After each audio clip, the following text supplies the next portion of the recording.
Hi everyone, welcome to my channel Divya food and vlogs. ఈ వీడియోలో నేను వచ్చేసి ఎంతో టేస్టీగా ఉండే మెంతి కూర పప్పు ఏ విధంగా చేయాలో చూపిస్తున్నాను. చాలామందికి తెలిసే ఉంటుంది, బట్ ఈ విధంగా ఒకసారి ట్రై చేయండి, టేస్ట్ సూపర్గా ఉంటుంది.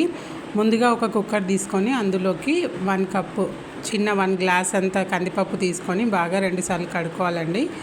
వాటర్ పోసుకొని కడుక్కున్న తర్వాత అందులోకి తగినన్ని వాటర్ పోసుకొని మనం సోక్ చేసి పెట్టుకోవాలి. ఒక 10 మినిట్స్ సోక్ చేసి పెట్టుకుంటే సరిపోతుంది. లేదు టైం లేదనుకుంటే అలాగే కూడా వేసుకోవచ్చు. పప్పు ఎప్పుడైనా నానబెట్టుకున్న తర్వాత వండితేనే బాగుంటుందన్నమాట టేస్ట్. ఇందులోకి 1 కప్పు వాటర్ పోసుకొని ఇక్కడ నీట్గా కడిగి పెట్టుకున్నటువంటి మెంతి కూర, 2 టమాటోలు, ఒక 4-5 గ్రీన్ చిల్లీ యాడ్ చేసుకుంటున్నాను. మీ కారంకి తగినట్టుగా మీరు యాడ్ చేసుకోండి. కొంతమంది మొత్తం రెడ్ చిల్లీ పౌడర్తో కూడా చేస్తారు. కొన్ని గ్రీన్ చిల్లీస్ యాడ్ చేయడం వల్ల టేస్ట్ అనేది చాలా బాగుంటుంది. ఇందులోకి కొద్దిగా ఆయిల్ వేసుకోవాలి, ఒక 1/2 స్పూన్ సరిపోతుంది.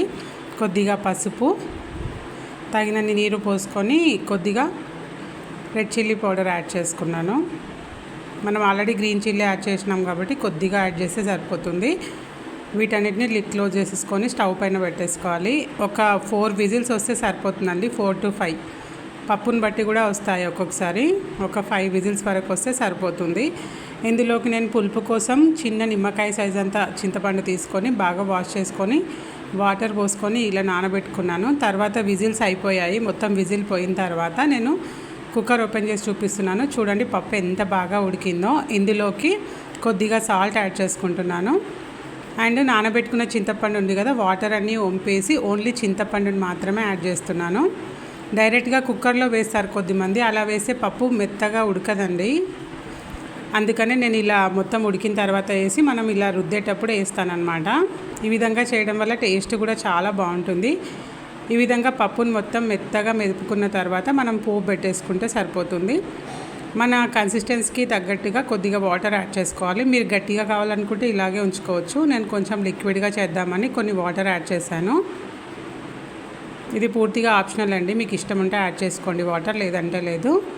ఇప్పుడు పోపు వేసుకుంటున్నాను. ఆయిల్లో ఆవాలు, జీలకర్ర, ఎండుమిర్చి, ఇందులోకి వెల్లుల్లి రెబ్బలు వేసుకుంటే టేస్ట్ అనేది సూపర్గా ఉంటుంది. వెల్లుల్లి రెబ్బలు, కరివేపాకు వేసుకున్నాను. ఈ పోపు అంతా బాగా ఫ్రై అయిన తర్వాత పప్పులో వేసేసుకోవడమే. చాలా టేస్టీగా ఉంటుంది. లంచ్లోకి దేనిలోకైనా సూపర్గా ఉంటుందన్నమాట. రైస్, రోటీలోకి కూడా పర్ఫెక్ట్గా ఉంటుంది. మీరు కూడా ఒకసారి ట్రై చేయండి. ట్రై చేసి ఎలా వచ్చిందో కమెంట్ చేయండి. ఈ వీడియో కనుక నచ్చితే please subscribe to my channel. మనం పోపును వచ్చేసి ఈ విధంగా పప్పులో వేసేసుకొని వెంటనే మూత పెట్టేయాలి. అప్పుడే ఆ పోపు అంతా పప్పుకి బాగా పడుతుందన్నమాట. ఒక 2 సెకండ్స్ ఉంచితే సరిపోతుంది. తర్వాత మనం కొద్దిసేపు స్టవ్ పైన పెట్టేసుకొని వేడి చేసుకుంటే సరిపోతుంది. ఒక 2 నిమిషాలు మరిగించుకున్న తర్వాత మనం స్టవ్ ఆఫ్ చేసేసుకుంటే సరిపోతుంది. ఎంతో టేస్టీగా ఉండే మెంతి కూర పప్పు రెడీ అయిపోయింది. మెంతి కూర హెల్త్కి చాలా మంచిదండి. డయాబెటిక్ ఉన్న వాళ్ళైనా నార్మల్గా ఎవరైనా తినొచ్చు, హెల్త్కి చాలా మంచిది. మీరు కూడా ట్రై చేయండి. వీడియో కనుక నచ్చితే please subscribe to my channel. Thank you.